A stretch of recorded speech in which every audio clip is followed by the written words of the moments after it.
All right. Welcome back to another episode of Real Talk with Realtors about real stuff, real things, and whatever we're going to talk about. I thought you were going to say real turds. Well, Real you know, turds. some of them are real turds.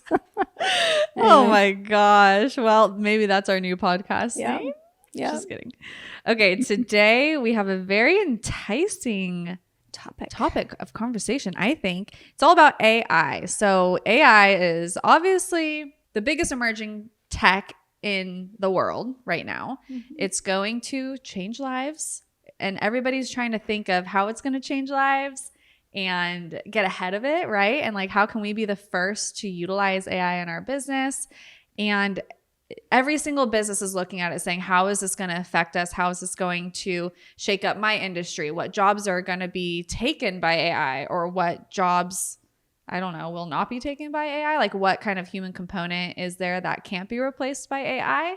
Because AI is kind of more, it's getting more and more human than ever before, which is kind of a scary thought. But we can go off on any tangent you want, because I'm sure you have some. No, I have some opinions, but I want to hear your opinion first, and then I'll just go off that because you've actually looked into this way more than I have. Yeah, I mean, it's just a topic of conversation on every real estate podcast. And well, it's on the news all the time. It's on the news all the time. So first question, can AI replace a realtor? And I think there's like a lot to go into within that. Like, that's kind of a broad question because realtors do so many different things. Mm-hmm. Well, hopefully the robot will call it a realtor instead of a realtor, first off, probably because it's smart. Mm-hmm. But can it replace a realtor? On certain aspects, it probably can.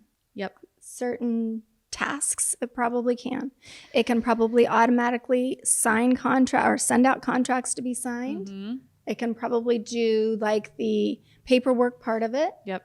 But I don't think it can do the human part of it. The emotions that go into it, the therapy that goes into it, the advice, the guiding of the transaction. The advice. And I mean, is a robot going to show the house? I don't get that part. How's that going to work? So I don't know. That was something I was like, well, it's been brought up in the past, like, could a robot show a home, whether that's, well, first thought would be virtual, like VR, which I don't think so.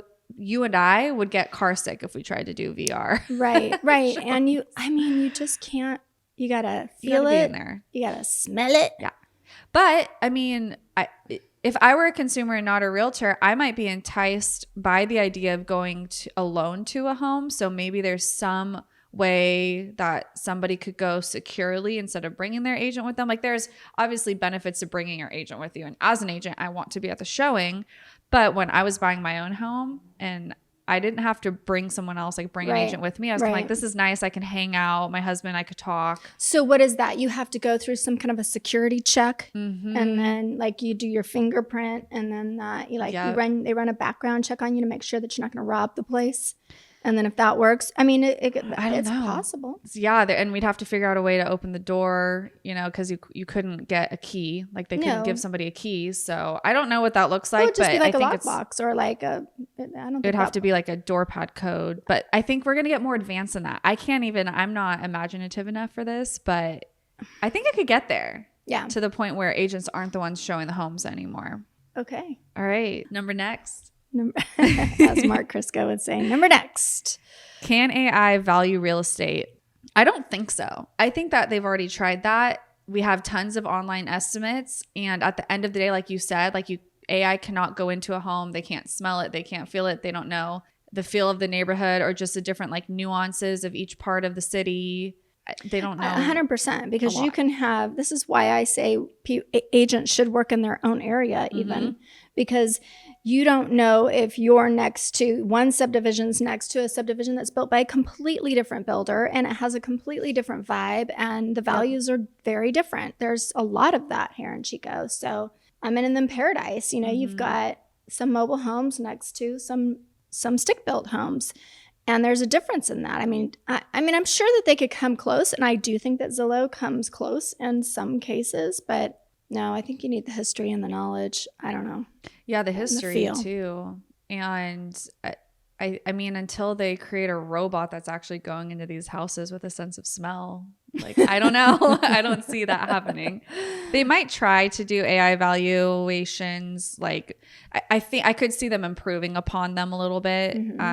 They're pretty, there's a pretty wide range. If you look at Zestimate, Realtor.com and Redfin, you know, there's such a wide range. Sometimes I've seen it 100,000 apart. Yeah. For online estimates. From one company to the next. Yeah. So there's definitely room for improvement within that space, but I don't think that they're going to be. And here's the thing too, is we can't even come up with a hard and fast number for this is exactly to the dollar what a house is worth because of just being human. It might be worth more to somebody because their aunt lives next door or whatever. And you know what? That's a really good point, because we even give a range within at least, 10 to 20,000. Yep. Yeah. Totally. Nobody knows until we get the offers. Right. Exactly. And then if you like list at one time of the year than another, you have different valuations, right. Even if the market hasn't come close, but you do need to take the information that's current. Yeah. And then that sometimes requires you to investigate what pending properties are in contract for by calling the agents and seeing if they'll hint to you. Yeah. Robot won't do that. Nope. Unless the robot's going to make a call. Sorry, hello, AI. This is blah, blah, blah, wondering what your property. Except they're going to sound like you because AI is doing impersonation. Oh, that's right. So I don't know. I think that it's somewhat unlimited what AI is going to be able to do. We just don't know though. I'm sure that the government will put some regulations on it at some point. Yeah, hopefully it won't be too late. I mean, I think wasn't there somebody that even like some inventor of ChatGPT or something like that who was behind the scenes on it said that we need government regulation on it. So that's good. I think that was Elon Musk, actually. It wasn't. It was somebody who was working with him, though. Okay. Well, he said it too. I saw it on TikTok. And TikTok is real. Must be true. Okay. What else do you have? So property search and recommendations. AI, I think, is going to get better and better at, and I think there's going to be a program that we have to pay for at some point that sends like properties to somebody and filters it out. And I think this is more for bigger cities. I don't think in Chico it's not that different, but because if they're looking for a certain property, there's only so many available, especially, I mean, at least right now. Right. Like if you want a 3-bedroom, 2-bath between $400 and $450, there's like 3 houses to choose from. It doesn't take too much intelligence to figure out what to send. No, but just in the future, when there is more inventory one day, hopefully maybe 20 years from now, and in bigger areas like San Diego County, where there's just a whole slew of properties, I think it will be able to make better property recommendations. Not like better than we could do, but it's just another thing that AI is going to be able to do as well. Can AI make accurate market predictions? Right now, it's predicting the stock market pretty accurately, but also it's kind of like a catch-22. Like if AI says it's going to happen, does the fact that everyone now knows AI said this is going to happen make it happen? Because humans are still the ones controlling the market. It's consumer confidence. It's all those things that can have an effect on your stocks. No, you don't think so? No, I'm sorry. Yeah, I'm just processing everything you're saying. It's possible. But as far as it predicting real estate market, I think there's 2 parts. Like real estate market predictions are very, very hyper local. Like for instance, we had the Paradise Fire. No one could have predicted that, not even an AI, I'm assuming, at least not at this time. And that created a hyper local market inflation for us. But if AI can take nationwide economic factors, then maybe it can predict nationwide trends, but I don't know if it's going to be able to do a hyperlocal. Yeah, because it again, there's a really good point that you just made. It cannot predict catastrophic situations. Right. Could it have predicted the pandemic? And honestly, did we think that the market was going to go crazy in the pandemic? No, we thought the opposite. Yes, exactly. We thought, but then the government stepped in and made it so cheap to get money, and then gave so much money away, and now we're all paying for it. But that's another topic. Yeah, so I don't think, I mean, we can't predict the future. And I think we're always trying to. And now AI is trying to. And whoever can predict what's going to happen is going to make the most money.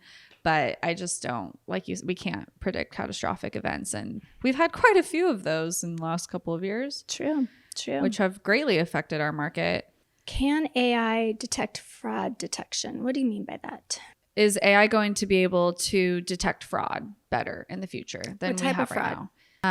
Any real fraud within real estate transactions. Oh, okay. And if it can, that's definitely one of the good aspects of AI, because we've all had some sort of experience. Ask, can AI speed up the lending process? ChatGPT says, yes, AI has the potential to speed up the lending process in several ways. And then it lists the ways. What are the ways? Automated document processing, creditworthiness assessment. So just, I think those two things that can take some time, it's going to be able to do really, really quickly. I mean, those things are already kind of quick though. Like after you get your application in, you can get a desktop approval, and then credit worthiness, like, well, what's your score? Yeah, but that's what Tom Ferry is kind of talking about with that. What's Tomo? Mm-hmm. Tomo's making lending so much faster and easier and less of a headache. Yep. How? Yeah. To me, somebody's still going to go, this is my money that I'm loaning you. I want to make sure that you're a legit person. Yeah. How can one company or an AI speed that up versus a lender? I'm sure it can be, like the Amazon of lending. Well, I think it's kind of like we were talking about, where there's the human element even to lending, and whether you're working with a realtor or a lender. Yeah, you have all your documents and paperwork and like the I's that need to be dotted, but the lender still needs to talk to you about your different various options. They need to talk to you about what's your budget. Like Bodhi was saying before, well, is there a car that we can pay off and create some more room in your monthly budget? So, and then we can put a little bit less down, and what's that going to look like? Like an AI is not going to do that for you. Why not? I mean, I guess if you asked it to. Which option is best for me given everything that I've just data? Point being that I as a borrower would have to think to ask it that, or to think about my monthly budget. Like I am not, as a first time home buyer, I'm not going to think, oh, where should I use some of my cash to pay off the car loan so that way I have more room in my monthly budget? Like I just wouldn't think of that as a 25-year-old first time home buyer. I think that AI is going to be able to do a lot of things. I just don't think that people want AI to that extent. Right. I think people want people. That's why maybe in Chico it's different than big cities. It just seems like I want to go to an office and be around people versus during the pandemic, nobody was doing that. And I think people have come back to being in their offices. Yeah. But that's my 2 cents. I agree. And people want to buy from people. Isn't that a phrase? People buy from people. People who need people. I think it's a Barbra Streisand song. You guys probably don't know who that is, but okay, I do. Thank you. Just kidding. Karaoke hour with the Loppins team. That'd be fun. Okay, last couple things. Construction. So I read that AI is going to be able to monitor a construction site, like it'll have eyes and be able to monitor that. Make sure that along the whole entire building process that they're adhering to all the building codes. And then maybe that would alleviate the need for someone from the county to come out and do all those checks every single step of the way. Perform repetitive tasks during construction. And then, of course, we have 3D printed homes that are pouring concrete, not perimeters, walls. Yeah. Framing. But you have to like having a concrete house. Like a concrete house, which many of us don't. Beyonce has a concrete house? The one that they just bought? Oof. They bought like the most expensive home in California. Probably. Or was it somewhere else? Ever? No, it's not Ever. Concrete. I think it's the most expensive home in California. But again, it can't replace the emotional aspect. It can't replace being there for somebody emotionally and to guide them and help them and be their sounding board. So I think that's kind of the conclusion. Say things like, this house is on a really busy street. Mm-hmm. You can't pick this house up and move it. Mm-hmm. That other house we saw that's in a cul-de-sac, but it's much uglier, you can make pretty. Yep. And yeah, like making suggestions, giving advice. Like, I recommend you door knock the neighbors and meet your neighbors before you make an offer on this home, or sit around and listen for dogs barking, or I don't know, all those things. Yep. Okay, cool. Well, that was good. We'd really like to know if anybody else out there has any other thoughts on AI and like how it's going to disrupt either the real estate industry or the industry that you're in. So make sure you let us know below in the comments, and see you on the next one. Bye.